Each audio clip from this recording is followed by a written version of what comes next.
What's up, y'all? You're listening to the Extra Point College Football Podcast. I'm your host, Jacob Karnes, joined as always by my co-host, Daniel Hammock. Daniel, it is, I think both of us have said, this is our favorite week of the year. It is rivalry week. Thanksgiving as a whole is not one of my favorite holidays, but because of the week that it is, you get a short work week. You get like family and friends and good food on Thanksgiving. A lot to be thankful for. If you're like super into good deals, I guess you got good deals all week. Yeah, but then, I mean, most importantly, you get football on Thanksgiving. Lions always play at noon, Cowboys at 4. I wish we were getting Texas A&M at night like we used to, pre-2012. That was the best way to end the day. And we had the Egg Bowl on Thanksgiving night. Sometime that was nice. We lost that, but Friday, Saturday, rivalry week in college football. It is the best week for college football of the year. Rivalries are still what makes it's the greatest thing in our sport is rivalries. There's nothing like it in the world. It's here, man. We made it. Yeah, this week is number one, and number two is opening weekend of Labor Day for college football. I agree with you. The short work week definitely does it for me.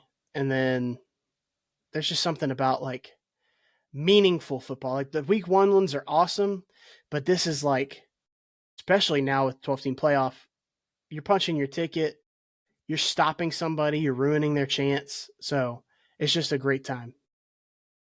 I love it. Daniel, we're going to mix things up a little bit today, but on today's episode, 2 questions we've got as we head into rivalry week. We are going to pause the XPR until after rivalry week for this week. Weird schedule with Thanksgiving, still waiting on data to come in. So we'll have that again next week. We're going to talk about 3 games we're not picking that we're excited to watch, 3 uniform matchups to watch this weekend, which, again, I think best week of the year for uniform matchups, and I'll explain why later.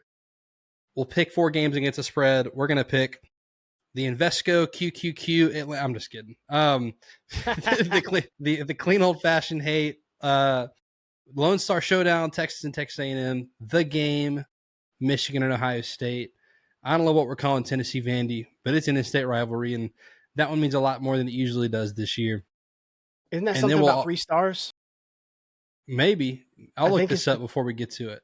It's not a shot at their player personnel. Anyways, keep going.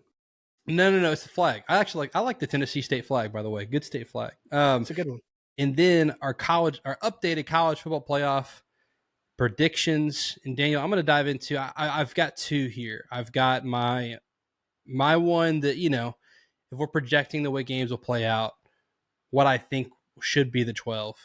But I had trouble with this because then I thought about what I think will be the 12, and if this is a prediction, that's what I should pick. So we'll address that as well. Daniel, as we head into rivalry week, what's your first question you've got heading into rivalry week this weekend? For what it's worth, there is no official name for Tennessee versus Vanderbilt. The names that have been suggested is the Liberty Bowl and the Vol Bowl. I don't know how Vandy would never agree the Vol Bowl, but anyways, yeah. So my first question is pertaining to Texas A&M and Alabama. Jacob, what's more likely to happen? Auburn beating Alabama or Texas beating Texas A&M? I mean, it seems obvious if you look at how terrible maybe a team has been this year, that Texas has actually been favored for most of the year, and now A&M has been favored on the road slightly. It's a 2.5-point line for A&M. Alabama, you would think this is more than a touchdown. You would think it's 10 points. 5.5 points, Jacob. We're only talking about 3-point difference. Yeah. So that's I don't like to be I do like to be Mr. Conspiracy Theorist for those who know me, but Alabama playing at Auburn at night for the first time since 2003, I think, or 2004. It doesn't happen very often. Most of the time they're playing at 3:30, and I don't know, man. Auburn has nothing to lose. I don't think they usually ever have anything to lose. Playing Alabama, this is a lot of pressure for Alabama right here. It's a pressure spot. Auburn played really good defense this year, so they're not just going to let Alabama down the field. It's going to be a dogfight. So I'm certainly interested to see this game. New quarterback for Auburn, Deuce Knight, 6 touchdowns against Mercer. I know it was Mercer. This is going to go one of two ways, I think. I think this is going to be either a crazy 4 overtime game that either Auburn wins outright or just crazy 4 overtime game, or Bama blows them out. I don't think anything in between is going to happen in this game. Like Auburn wins or Bama blows them out. I think that's my 2 outcomes in this game. It's funny for all the mystique that's talked about with Jordan Hare and Auburn.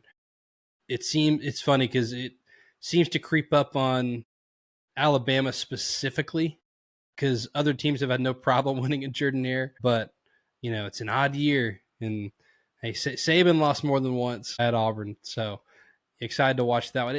The point spread, honestly, Daniel, makes me want to swap out one of our games, because I was like, yeah, let's pick games with consequence this week.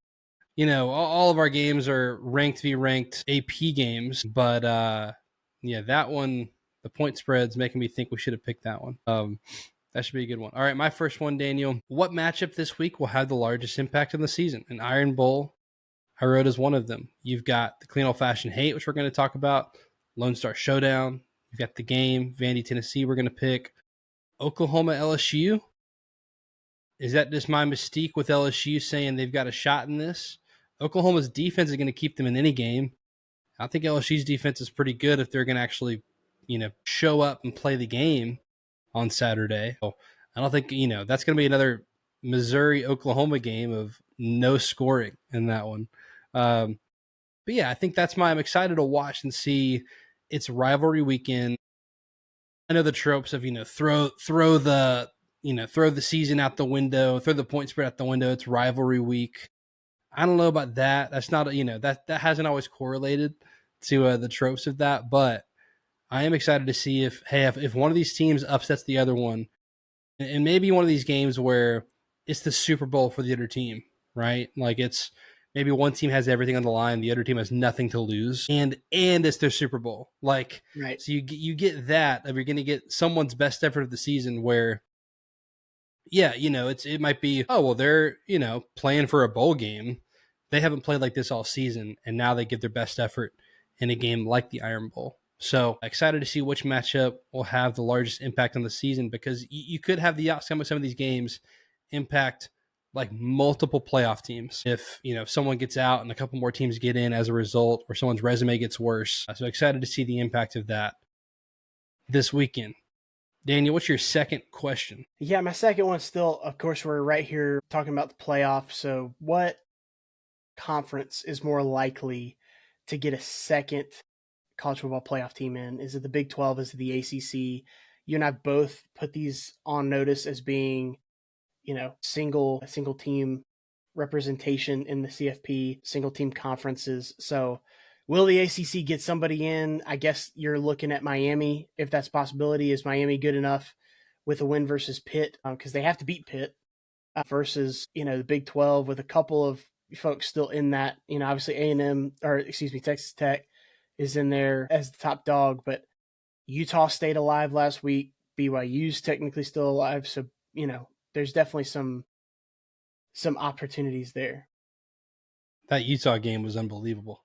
I was like, they were dead 5 different times, man. That was crazy. 5 different ways. Yeah. I am intrigued by the ACC. You got a team like Virginia that is just like, hey, you control your own destiny, win, and you're in the ACC championship. All you have to do is, checks notes, beat the one team you can't beat. So that should be really easy. Who's on interim coach? Right. It's like, hey, you just have to beat this team that, is, well, I'm looking at the record here. Are they 3 wins, 3-8, something like that? 3-8. Yeah, they're 3-8. They fired their head coach. You're a 10.5-point favorite. All you have to do is win this game and you're in. And Daniel, I'm looking at the Wikipedia and I'm like, since 2000, that's so many times they've won. Twice. So, oh my gosh, I did not realize it was that bad. Both in Charlottesville, games in Charlottesville. For what it's worth. Yeah, we'll see. We will see. That's fun. All right, Dan, my last question. When and if will head-to-head matter? Like, when will head-to-head matter as it comes to the playoff? Or if head-to-head will matter. I do want to clarify something because I was even confused a little bit. I understand the logic, but I still don't like the result in that the playoff committee compares these teams in pods of 3 and 6, right? So basically, they like each of the members will make a 1 to 25 ranking or 1 to 30 or something like that. And basically, then they'll start at the bottom or they'll start at the top and say, okay, like the average of our ranking is, these 3 teams get the highest number of points, right? Let's discuss these 3 and figure out how do we need to rank 1, 2, and 3 based on this, but they're only looking at those 3 teams. Okay. Now they go to the next pod of 3 to 6 teams. Then they'll look at those teams and say, okay, rank those in order. So they said the reason, like Notre Dame and Miami, right, is the biggest talking point right now, is that they've not been in the same pod yet. So if you're a Miami fan, you're watching Miami creep up because it's like head-to-head will be considered within those pods, right? So are we going to get to a point even after this week where Notre Dame and Miami are finally, they're 8 and 11 or something, where it's like, okay, you're in the same like pod now, and now does head-to-head matter? I'm really curious about it because I also heard someone say you can't sit here and tell me you honestly think like Miami's a better team than Notre Dame, right? Or Notre Dame's a better, no, you think Miami's a better team than Notre Dame right now, and I'm like, no, I don't think that. But I also think it's foolish to be like the game in week 1 should not matter at all. I think that's flawed logic because to me, Daniel, it's the same people that are saying we need to settle those in the field that are also the ones saying Notre Dame should definitely be ranked ahead of Miami. And it makes no sense. It makes no sense. They're both 10-2. They've both played extremely comparable schedules. Miami has a way better win than Notre Dame does, but Miami also has a way worse loss than Notre Dame has. So to me, it cancels it out. There's other ones, right? Are we going to get to the point where Oklahoma, Michigan are both 10-2 and fighting for a playoff spot? Alabama and Georgia, can that matter for seeding at the end of the year? Even though their win-loss record might be a little bit different. Oklahoma and Alabama, if maybe their record's different at the end of the year and they're playing for seeding. So I'm curious when and if head-to-head results are going to matter, because they should. Again, if we're going to say it, what happens in the field matters, then it absolutely has to. Like 10-2 between Notre Dame and Miami, this isn't, with all due respect, this isn't North Texas and Notre Dame both at 10-2. Right? Like these are 2 Power 4 teams who've played extremely comparable schedules, who have a head-to-head record in week 1. And I understand maybe they're on different trajectories, and Notre Dame's a lot better than they were in week 1. But again, that means you're ignoring the result. Like the game on the field has to matter. And I think if you're excusing that, I just think it's flawed logic. That's all. So I'm curious if it's going to matter for the committee. I mean, speaking of flawed logic, you've got to take into consideration we only hear from the chairman. Now, we like to all throw, I know I like to get after, the CFP committee because I feel like it does not sound like they care. It does not look like they love ball. It's just a bunch of people going and punching a clock, it seems like, and doing a job that they have to do. Just because it's a job doesn't mean you have to hate it. But I would love to hear, you're talking about these conversations they're having.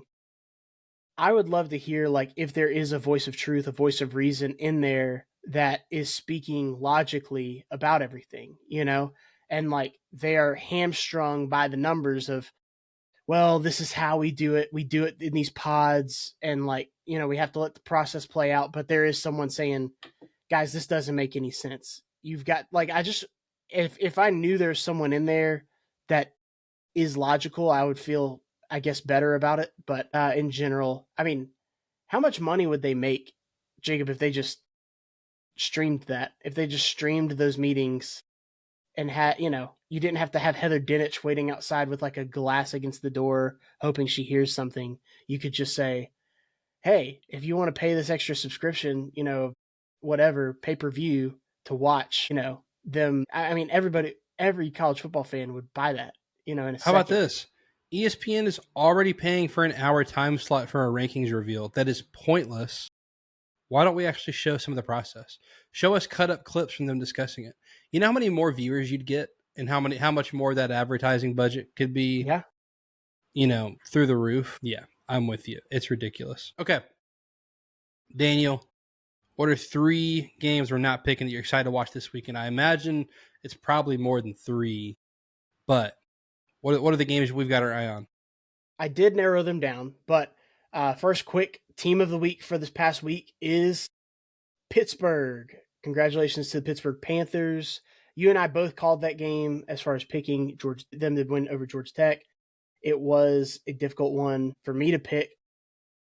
That was the WTF game of the week. I should have said that on the podcast. We said it after the fact, but wrong team favored, yeah. WTF game of the week. Yeah, we were all over that one. Yeah, 2.5-point spread. And I think it was just like, felt dirty not taking, like, I just was like, I have to take them. They're going to win this game. It just was kind of in the fashion that they did, Jacob. They won it a couple of ways. The first way was they just scored 28 unanswered points at the beginning of the game. And so you and I were feeling really good about our pick at that point. But they took the counterpunch. Georgia Tech did not go away. They came back. And then at a moment at the end of the game, they had a opportunity to not necessarily go tie or anything like that, but to draw this into another close game. And Pittsburgh had to answer. They were only a touchdown up. If they gave the ball back, Georgia Tech had the momentum. They went down and scored. So anyways, kudos Pittsburgh in the driver's seat. Well, somewhat. They're hitching a ride for potentially the ACC championship. They do have to play Miami. Huge game this week. So good game by Pittsburgh this past week. Maybe Narduzzi knew what he was doing when he did not declare Notre Dame a must-win. With that, the 3 games we're watching, always the Egg Bowl. This one was on the cutting room floor. We were trying to put this one on the picks. There just were some other games that were just a little bit above it in relevance and a little bit closer spread. This is only a 7.5-point spread. Ole Miss is favored. But, I mean, Jacob, this still feels like the most drama game. It's always got the most drama, but now you add the Lane Kiffin, like he's going to make his mysterious announcement the next day. What if he makes an announcement at halftime? I don't think he's going to get off the field. If I don't know who the broadcast crew is, but there may be a chance that he's walking off the field and he just tells them, I'm not leaving, I'm staying, or something like that. Or tries to drop a hint of, the weather in Baton Rouge is, 60 degrees. It sounds like a nice day. He's going to say something crazy. Pitt and Miami, I just mentioned it, obviously with Pittsburgh being my team of the week. Pitt and Miami, that one I think has the most consequence for the playoff in the ACC this week. And Miami has a very small chance of even making the ACC championship. So it's Miami's shot to maybe be an at-large team. They have to finish it out and go 10-2 to be considered.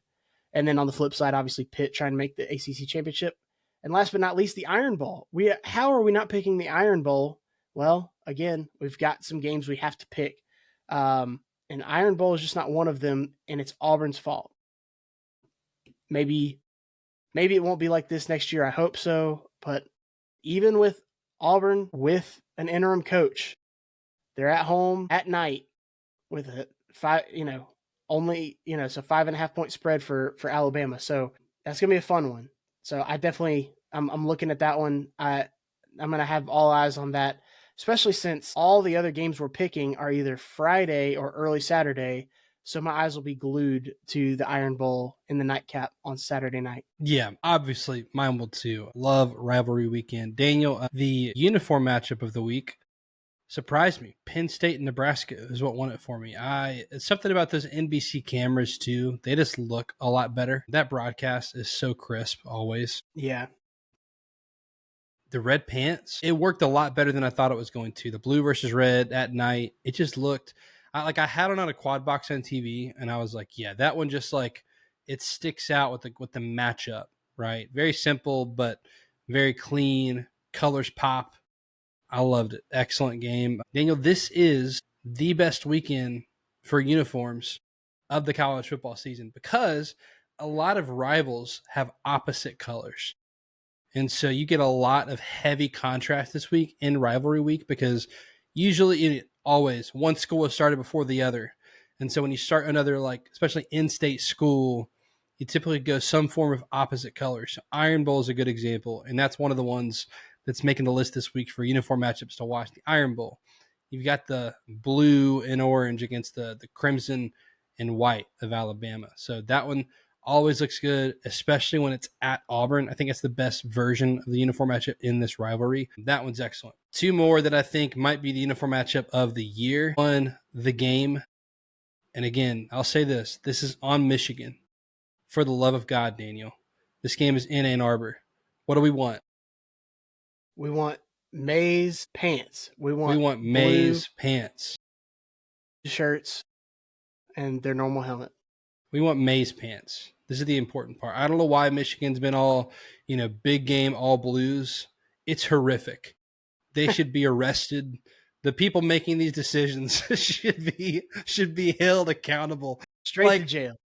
I mean, here's my thing is, if you don't want to punish them for the Connor Stallion stuff, fine. But can we get some vacated wins for wearing blue pants at home? I mean, for the love of God, someone's got to be punished. This is a real issue. This is something. Yeah, they can't just. It's really important to me. They can't keep getting away with it. Is what you're saying? They can't keep getting away with it. We need maize pants. The other one, Daniel.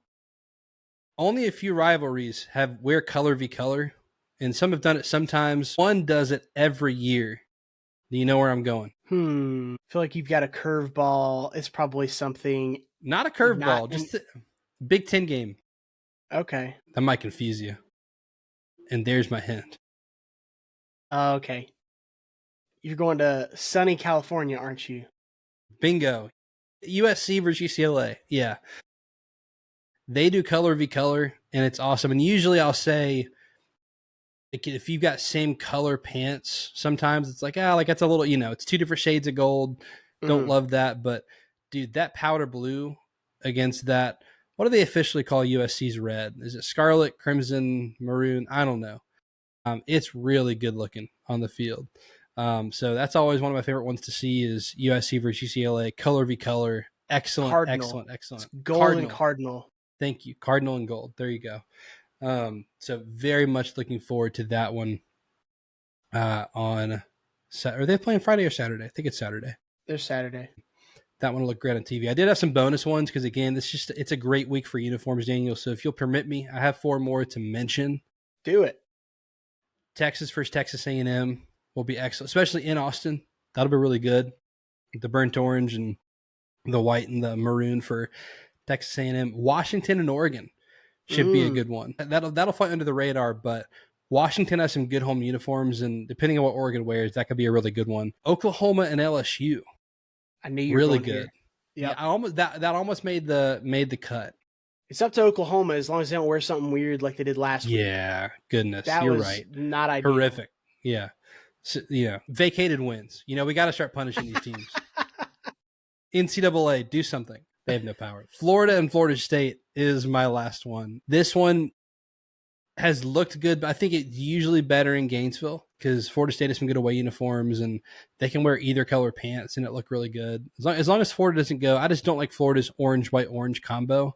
But even when it's in Tallahassee, the orange, white, blue combo looks really good. But that one could be really good. I think it's going to look great on Cartoon Network, where I think they're broadcasting, or Nickelodeon. I can't remember. It's on PBS, public service. Okay, Daniel, we've got Florida State playing to get into a bowl game, by the way. Florida could do the funniest thing ever and win a meaningless game that ruins Florida State's.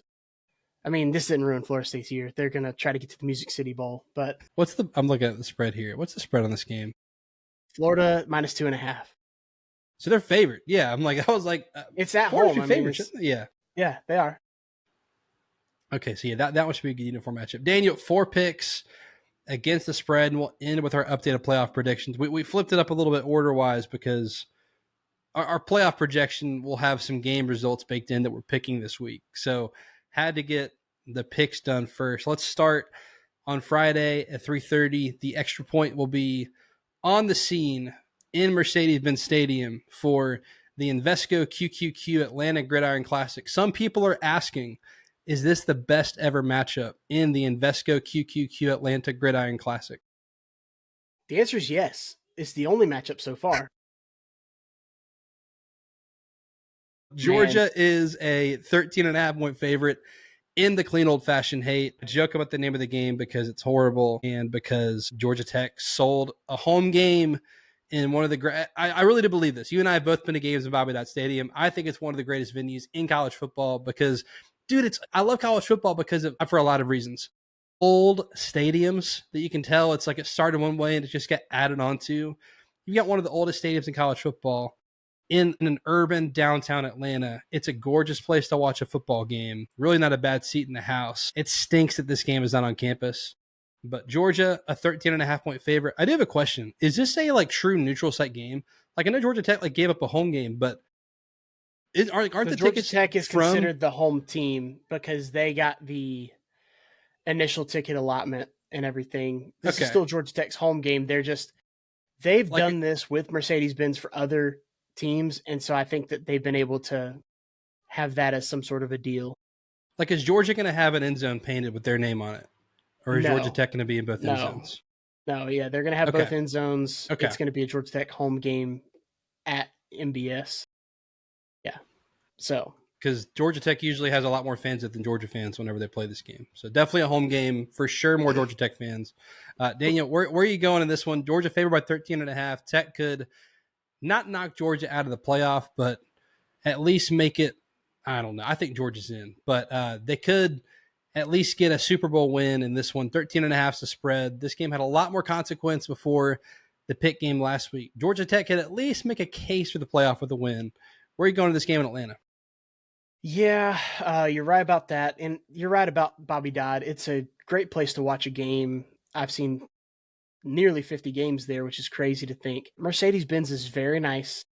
It will have a big game atmosphere. Personally, I'm excited going because I feel like it'll be more easy in and out. Right. All easier that to get said, food. Easier to get food, go to the bathroom. It's old. More comfortable. It's new. Bobby Dodd is old. Yeah. It's definitely bad luck for the Falcons, but we're not going to get into that. Okay, so this game, Jacob, I mean, you've got two teams that are kind of going in different directions. You've got Georgia, who's hitting their stride. And, you know, if you look 5 weeks ago, I think you had Steak Shapiro out of Atlanta saying if they played today, Georgia Tech would be favored. No, they wouldn't have, for what it's worth. They would not have, for what it's worth. He, may have not known ball ever in his life, but he's saying that, and it was mostly public perception because Georgia was playing a lot of close games, and at that time Georgia Tech was not. Well, I guess they had played some close games that they had come out on top. Georgia at least had one loss. As we hit November, Georgia has definitely seemed like they've hit their stride defensively. Offensively, they've been pretty solid all year, but they're starting to find some of those explosive plays that were eluding them early in the year. So they can kind of go on those death marches. They can also, have a big play here, big play there. Noah Thomas, surprisingly, has been very good after the catch. He seems like a big body guy that's just going to go up and get it, but he's had multiple long touchdown runs where he catches the ball and runs for it. So how about these quarterbacks in this game? Last year, it was a complete dichotomy. You had Haynes King versus Carson Beck, statue in the pocket versus, Haynes King, who's going to do everything he can, try to get in 15 car wrecks during the game minimum. Now you got both these guys. They both about 2,500 yards passing. Haynes King, almost 900 yards rushing so far this year. With big game against Georgia and then bowl game, I mean, he could eclipse 1,000 yards on the ground, which would not be a small feat. Haynes King's had a great year. Some of their receivers have not been what they were last year, which I think has been their biggest issue. Downfield throwing, things like that. As far as my take on the game is a 13.5 point spread. I think Georgia's winning this game. If there's one thing Georgia does well defensively, it is stop the run. And I think the teams that have given Georgia the most trouble this year have been the ones that can light you up in the air and get first downs through the air specifically. So who has that been? That's been Tennessee. That's been Alabama. That's been Ole Miss. Georgia still won 2 out of 3 of those games, but they, it was a high processor at quarterback that was giving them issues, could scramble and get a first down. Haynes King can absolutely run for first downs, but I think that, it'd be there's multiple times that he's missed downfield players in the pass game. I also think Georgia has a better 1-2 punch running the ball offensively now, and looks like Chauncey Bowen's probably going to be back for this game.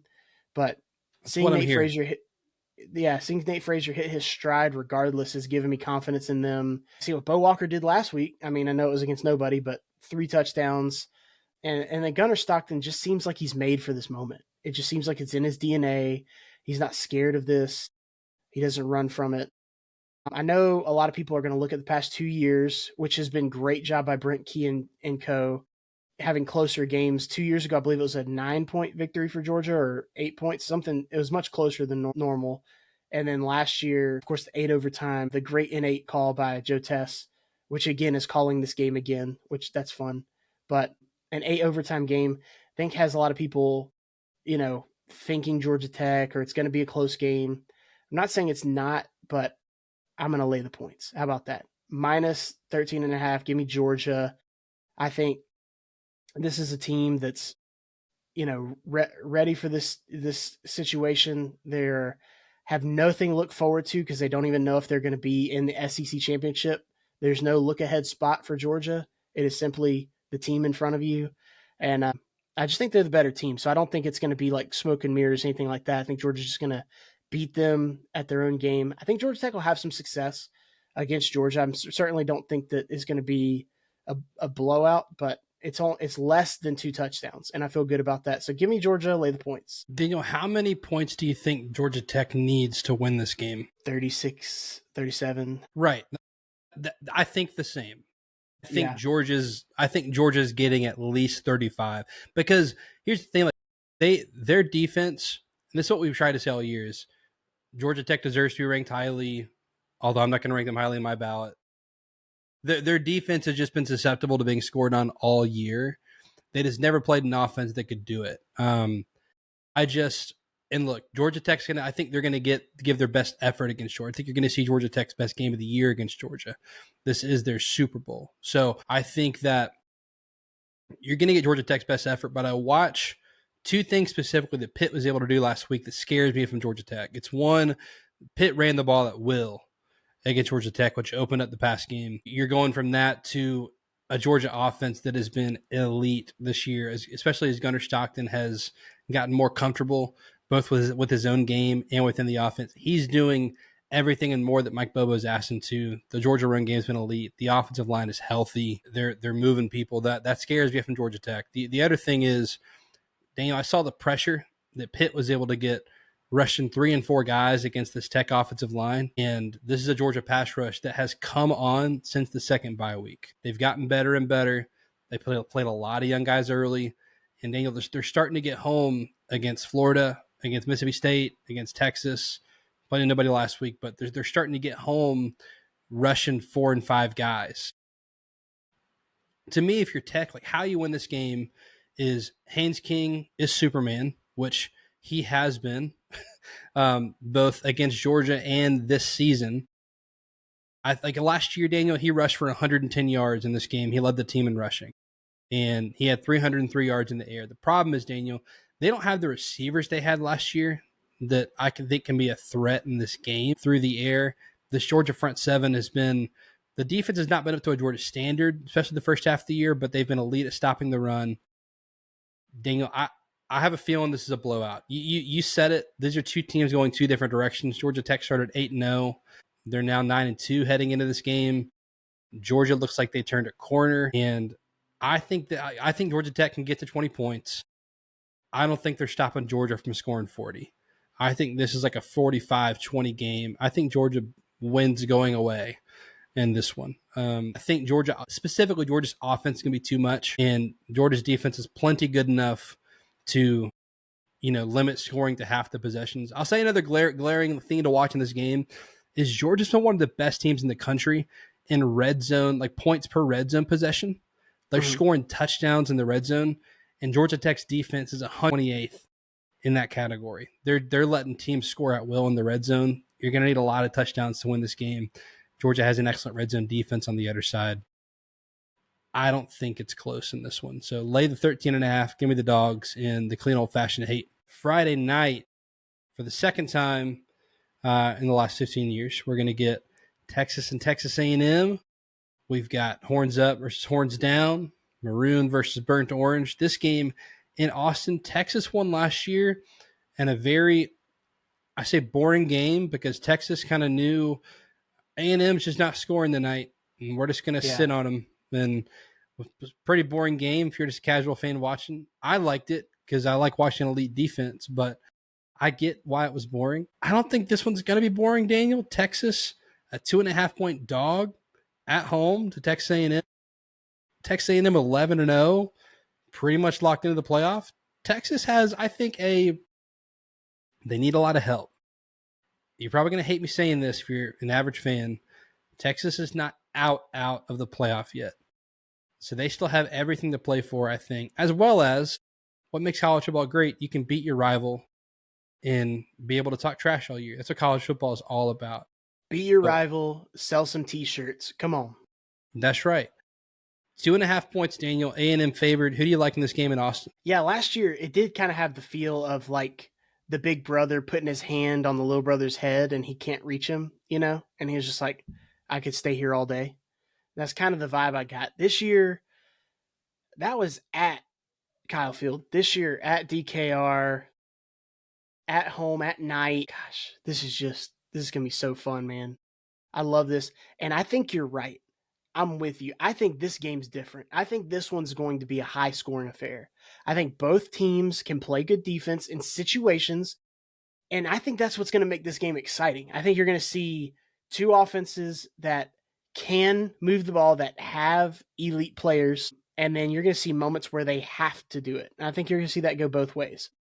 You've seen Marcel Reed get down to South Carolina and come all the way back. Dude, last week, Texas playing fiddlesticks with Arkansas, it was the worst sandwich game they could have ever been in. They just lost to Georgia, had their hearts basically ripped out, and that having to get back up off the mat. And then they're looking ahead to this game. I mean, everybody in their right mind would be doing that. And they had to play Arkansas. And it's this lowly Arkansas that's, got Bobby Petrino, interim head coach, and Arkansas would not go away, even at the end of the game.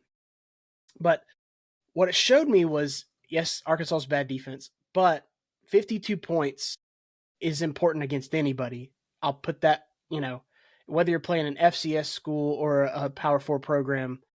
And they did it out of necessity because Arkansas had them figured out a couple times. For that reason, I think that A&M is going to be able to score. And I just like this rivalry, man. I think you got a couple of teams that's got some good pass rush. And so you're going to see collapsing pockets. You're going to see guys get sacked. I think it's going to be one of these where both teams kind of go on a run, where maybe, A&M goes up 10, and then you've got maybe the reverse of that happening for Texas. I just like when the dust is settled in a game like this, Lone Star Showdown, I think a couple things you can count on. An experienced head coach like Steve Sarkisian. I think you can count on being at home. And it's one of these things that are I don't want to say they're a better team. They're the big brother is what I meant to say. So those are the three things that I'm really looking at. Head coach, at home, and it's a psychological thing for Texas. They are playing on a slanted field against Texas, and it's even more slanted because it's at DKR. So I think they're playing against too much, and I think also the safety net behind them of if we lose, we're still in the playoff, and they could potentially still they would miss the SEC championship game. So not saying they're going to throw the game, but it's not the worst thing if they lose. They get the time to take before the playoff. So I think there's a lot of factors that just have me feeling like a Texas win. So it's a 2.5 point line for Texas A&M. I think Texas wins outright, but I'll take those 2.5 points as well. So give me Longhorns, horns up for this one, plus 2.5. I'm with you. I think Texas wins outright. So Daniel, it's hard to go undefeated. It's very hard to go undefeated. Here's where I think Texas can take advantage here in this game. One, like Texas A&M's had a very good offense. Can they stop the Texas A&M offense? Well, I mean, the Texas defense, again, I said it against Georgia. I thought that was the best unit on the field. Georgia took advantage of it with a very dynamic offense. Texas A&M has the ability to do that. Can Texas shut down the run game? I think that Georgia has a more dynamic run game than Texas A&M. If they can shut down the run game, Can you then limit explosives? Texas tackles very, very well in the secondary. So can they limit the explosive pass plays? A&M has broken a lot of tackles this year and had a lot of, 40-yard plus pass plays because of broken tackles in the secondary and Marcel Reed hitting guys that are open. And they've done a really good job to take advantage of that. On the other side, Texas A&M's had a very good defense. I don't think Texas is going to be able to run the ball much in this game. So can Texas throw the ball to win against Texas A&M? I'm going to ask you, Daniel, like who's the best passing offense that Texas A&M has faced this year? Is it Notre Dame in week 3 before CJ Carr took off? Was it Auburn? Was it Mississippi State? You Florida? hope it wasn't Auburn. Yeah. Was it Arkansas, Daniel? LSU? Stop me when you heard a good pass. Missouri? South Carolina. So you're telling me they haven't played a very good passing game yet. So maybe these passing stats are a little inflated. I think Texas is going to have some success throwing the ball against Texas A&M. I think it's going to be a high-scoring game. I think it's hard to go undefeated, Daniel. You're in a rivalry game. I do think there is something. I don't know how to account for this in points. I think there's something to be said for like being the little brother in the rivalry. And I know you don't want to be little brother in the rivalry. You want to start to be big brother. You have an opportunity to do that, to win this one and win several more. But until I see it, give me the Longhorns in this one to win outright, to ruin Texas A&M's undefeated season here in a rivalry game in Austin. We go to the game, 11 a.m. Central, noon Eastern, Michigan, hosting Ohio State in Ann Arbor. Daniel, it's been since 2019 since Ohio State beat the Michigan Wolverines. They won the national championship last year, and they still could not beat Michigan. Does Ryan Day have a Michigan problem? I don't know. Evidence would point to yes, he has a Michigan problem. It might not matter for their season, Daniel, but it matters in this game. They're a 12.5-point favorite on the road in Ann Arbor. Everything points to Ohio State being able to win this game finally and break through. Who do you like in this game? In the game in Ann Arbor, Michigan? Yes, Jacob. This one's always going to be tough because I have continued to pick Michigan the past couple of years. Because of this, I was definitely duped the first year. And then I was like, I'm just going to take Michigan from here on out. You're a noted Ohio State lover, except to the Ohio State folks. They've called you Southern Fried Clown before. But all to be fair, I mean, Ohio State's the better team. They should win this. It should, but that also should have been true the past few years, a couple of times. Even the year that Michigan won the national championship, I mean, that year, okay, Michigan was better, I guess. Ohio State was really good that year, too. They're good every year. Julian Sayin having a Heisman-esque type season as a redshirt freshman. I mean, J.J. Smith, just doing J.J. Smith things. He's hitting his stride. 10 receiving touchdowns on the year. This is just stupid, man. I do know. I'm taking Michigan out of principle. All right, Justice Haynes is out. All right, I'll say he's out. I think he's out. They're being ambiguous about his status. I don't know if they've officially said he's out or not, but he's been injured. But Jordan Marshall, freshman running back, has been really good this year. 10 rushing touchdowns, almost 900 rushing yards. This is a run the football kind of a team. They have played close with a couple of teams they should not have recently.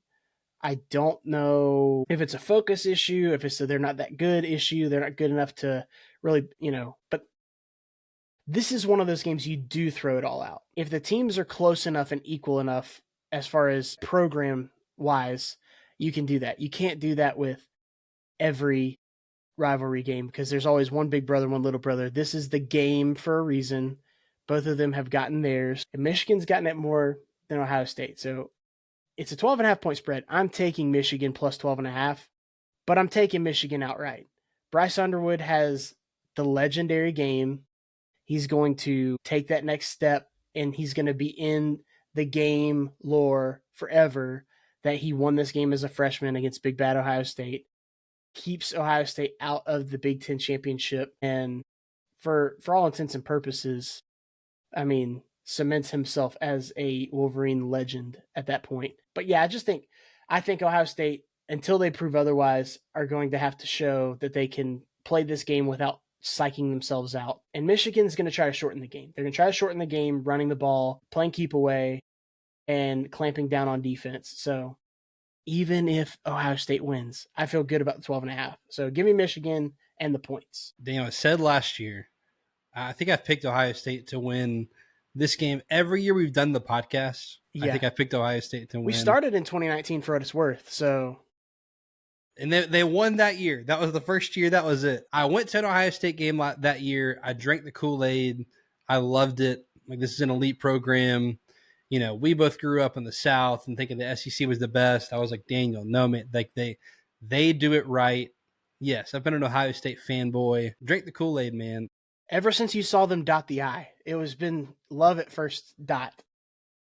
That's a good one. Yeah, dude, we've talked about this, but I had a field pass for that game, and it's the first time I've been on the field for like a big college football game. So seeing college athletes warm up from me to you, you know, like, and I just remember seeing Chase Young, and he had his jersey like tucked under his shoulder pads to like show off his 8-pack, and I'm like looking at the roster at his size, being like, oh, he's almost 300 pounds, and I can count his 8-pack. That, like, you look like the Predator. You know what I mean? Like, he just looks like an alien. You could argue he could have won the Heisman Trophy that year. Anyway, I've drank the Ohio State Kool-Aid, and I told you, I said, hey, like, until they do it on this podcast, I'm going to pick Michigan. You got to hold me to it. I've stayed true to it in my playoff picks. I keep showing you that Michigan, I have that as a win. And then I go to break the game down, Daniel. And here I am again. Ohio State's offense, number 1 in the country in EPA per dropback. I mean, obviously the pass offense has been elite. So much so that they sat their number 1 and 2 wide receivers last week in a conference game in what must have been, you know, I was calling it Cupcake Week in the Big Ten, you know, because Ohio State was playing Rutgers, and, you know, must have been Cupcake Week in the Big Ten. They had the number 1 quality drive rate in the country, number 5 in points per quality drive, excellent in scoring touchdowns in the red zone, number 9 in EPA per rush. They're number 4 in early down EPA, number 3 in third and fourth down success rate. Daniel, their defense, they don't let teams score in the red zone. They're allowing more field goals than touchdowns. Their pass defense has been unbelievable. Their front seven's been stout. Number 2 in the country in third and fourth down success rate on defense. But Michigan's going to beat Ohio State on Saturday. That's just, it's what's going to happen. Yeah. It's science. Hail to the victors. Go blue. They're going to win straight up. This is one of those games where it's not made sense. Eventually Ohio State's going to win. But Daniel, I will be picking Michigan and be on the wrong side of it the next time Ohio State does win. And then I can start picking Ohio State again. But I'm not going to and look, maybe if you're Ohio State, you love this, because I've picked you to win this 6 years in a row. This is the first time I've picked Michigan.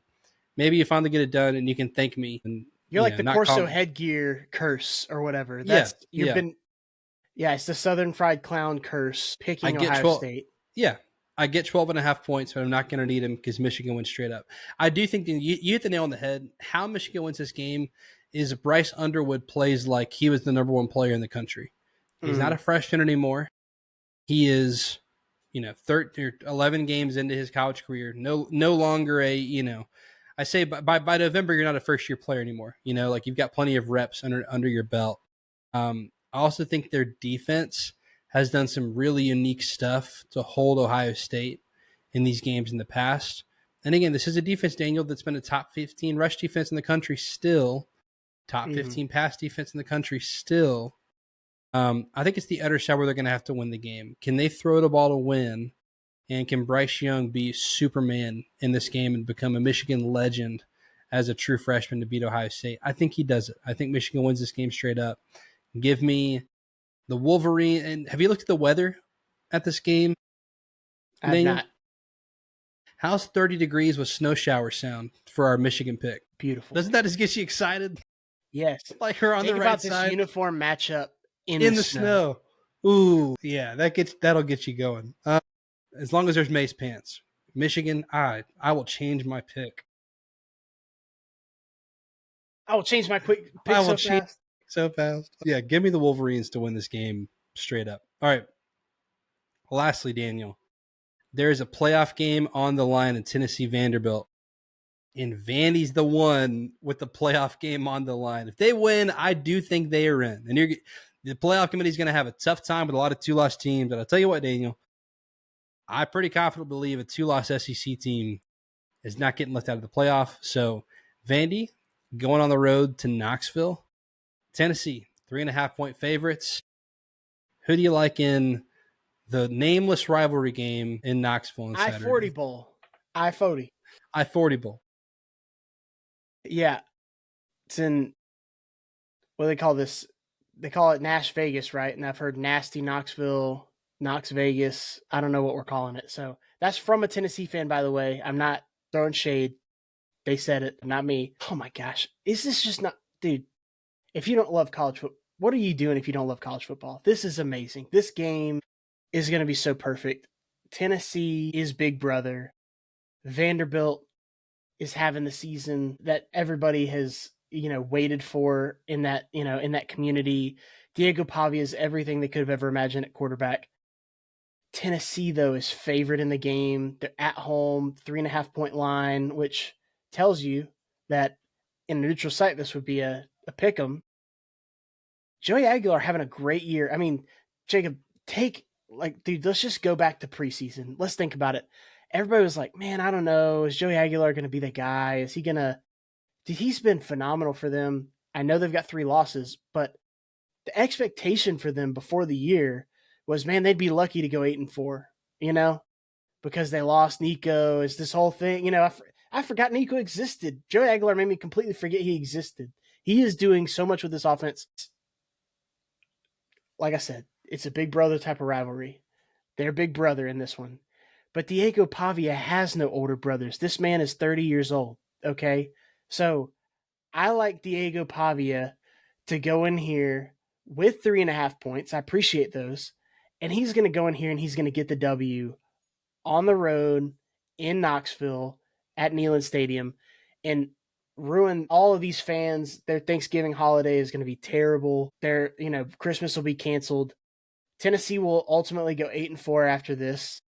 And they'll see not just their worst night, like Alabama's their biggest rival, but they'll see their worst nightmare come to fruition as Vanderbilt beats them en route to going to the college football playoff. This is the year Vanderbilt set. After last week, man, I was picking them to, kind of just trying to exist and get to the finish line against Kentucky. Dude, that blew up in my face. They blew Kentucky out. I know it's Kentucky, but it's tough to win games that big. It's tough to put teams away in November. That's absolutely what they do. They're playing good on the defensive side. Offensively, these receivers are getting open. Diego Pavia is playing his best ball. Dude, let's just believe for a minute, man. Go Doors. What do they do? Anchor down. Shout out Nate Bargatze. Shout out Barton Simmons. All the people. Shout out Theo Vaughn, who's apparently dating Diego Pavia's mom. So, yeah.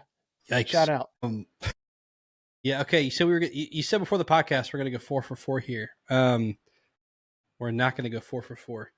Tennessee's going to win and cover this week. I'll play the same game I played with A&M, Daniel. Who are the best teams? Who are the best offenses Vanderbilt has faced this year that could go toe to toe with them?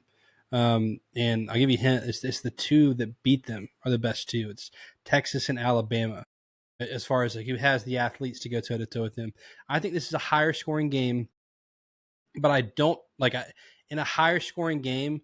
I'm going to trust that Tennessee can get one more score at home, and that with 105,000 or whatever it is at Neyland behind them, they can get the one stop they need to win this game. I think both defenses are going to give up points in this one, but if I trust one defense more to get one stop in this game, it's Tennessee's, and all I need is one stop with a 3.5-point spread. I think this is like a 38-34 kind of game. I think this number is on the money. I think, I by no means think either team's going to blow the other one out. I think Vanderbilt absolutely deserves to be in a close game with Tennessee. They are as good of a team as Tennessee is. But I think at home, Tennessee's defense can get the one stop they need. You know what it's probably going to be, Daniel? It's probably going to be a YOLO ball from Diego Pavia. We saw this in the Alabama game. And honestly, the difference in the game were the two early turnovers he had, because they stayed in that game. They stayed in the Texas game. They came back in that Texas game even after being out of it early. Vanderbilt's not going to give up, but does he get them in a hole even early where Nealon is then a factor the whole game? Because, or maybe it's early in the third quarter, he's trying to roll out of the pocket and force a ball, and a YOLO ball goes back for a pick six. And I think that's what could be the difference in this game is, look, win or lose, Pavi is going to do what he does, and he's going to throw a lot of touchdowns, and sometimes it's going to be the other way. And I'm not rooting for this, but it could be a pick like that costs him a chance to go to New York in this big of a rivalry game. So a lot on the line for Vanderbilt this week. Are they ready for the pressure of, if you win, you're in the playoff on the road in Neyland Stadium against your biggest rival? I'm going to say not yet. Give me Tennessee to win and cover. Give me the Vols in the nameless rivalry in Tennessee. The three-star shootout. I don't know. We got to come up with some names for these nameless rivalries here in the offseason. Maybe that'll be an offseason pod. That could be a fun one for us. Yeah. I love it. All right, that's rivalry week. Daniel, we're not done yet. Playoff prediction. Do you have your 12? I'm going to be honest with you, Jacob, based off of yes, I do. I'm going to spare some drama.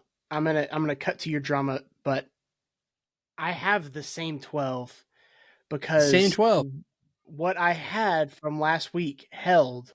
Okay. So I don't want to be a coward. No. That's totally fair.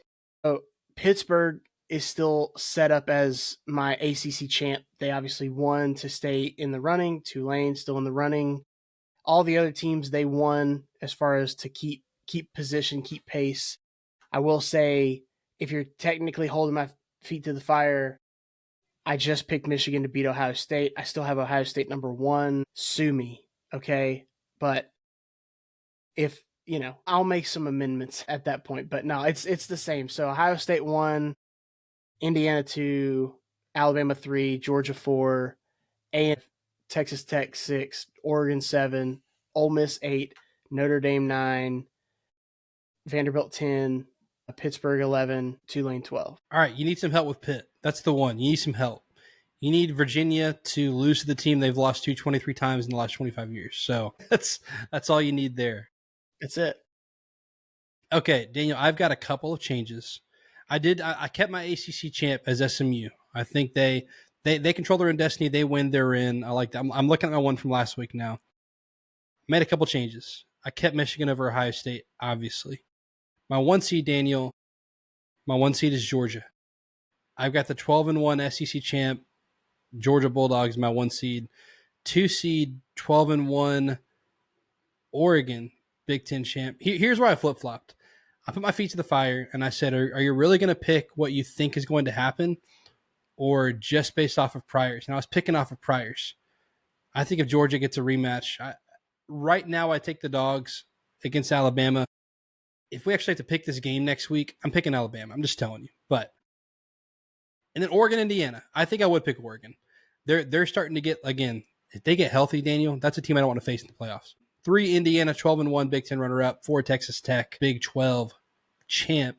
5 Ole Miss, 6 Ohio State, 7 Texas A&M, 8 Oklahoma at 10-2. I'll get on the 12. I put Tulane instead of North Texas. As long as Summerall doesn't bounce early and cause some stress, yeah. 11 SMU. We come down to the 9-10 conundrum again. I think that if Alabama is in the top 12 at 10-2 and they play for the SEC championship, that committee, regardless of what happens, if they lose 41-0, which won't happen, they're in. So I have them at 10 at 10-3. That leaves one spot for 3 10-2 teams. Notre Dame, Miami, and Michigan. Now, if I'm on the committee, I'm putting Michigan in the playoff at 10-2. And then you don't have to worry about head-to-head between Notre Dame and Miami. They're both out. What I think the playoff would do is Notre Dame. And who do I think is the best team? What do I think is the best team? I think it's Notre Dame. And that's what I have in the playoff. So that's my projection is Notre Dame in at 10-2. And again, that's a team I like them in pretty much any first-round matchup. I wouldn't want to play Notre Dame at this point in the season.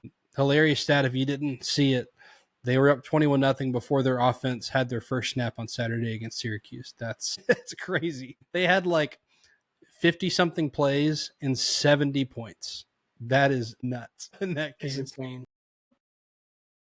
I think we can get a pretty good projection after this weekend heading into conference championship week. We'll see how much chaos happens, and like if Michigan doesn't win, that gives us some clarity, right? But they're going to. We picked it. It's going to happen.